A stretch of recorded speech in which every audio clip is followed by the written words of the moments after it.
ఊర్లోనూ రైతులు వ్యతిరేకిస్తూ ఉన్నారు. గతంలో భూములు ఇచ్చిన వాళ్ళు ఇప్పుడు ఎక్స్టెన్షన్ గ్రామాల్లో కూడా వ్యతిరేకిస్తూ ఉన్నారు.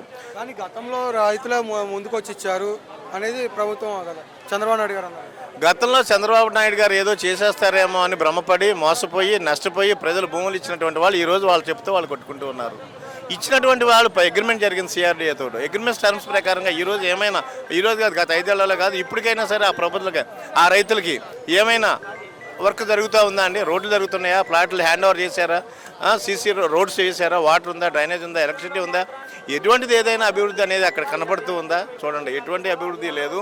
గతంలో జగన్మోహన్ రెడ్డి కూడా అభివృద్ధి ఏం చేయలేదు, మొత్తం అరాచకంగా కదా చేసింది, కూలగొట్టాలి ఇవే కదా చేసిందని వాళ్ళ వాదన.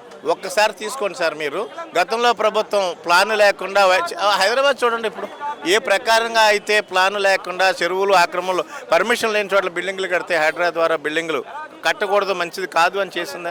ఇప్పుడు ఇక్కడ జగన్మోహన్ రెడ్డి గారు ఏం చేశారండి? ఒక్కసారి అది ప్లాన్ కరెక్ట్ కాదు దీని అనే విషయం అభివృద్ధి ఒకసారి చూడండి. మీరు ఎన్ని మెడికల్ కాలేజీలు తెచ్చారు, పోర్టుల మీద ఎంత ఇన్వెస్ట్మెంట్ పెట్టారు, నాడు నేడు స్కూల్స్కి ఎంత అభివృద్ధి పెట్టారు, దీనికి మనం ఒకసారి మీరు చూసుకున్న ఆరోగ్యశ్రీకి ఎంత ఖర్చు పెట్టారు.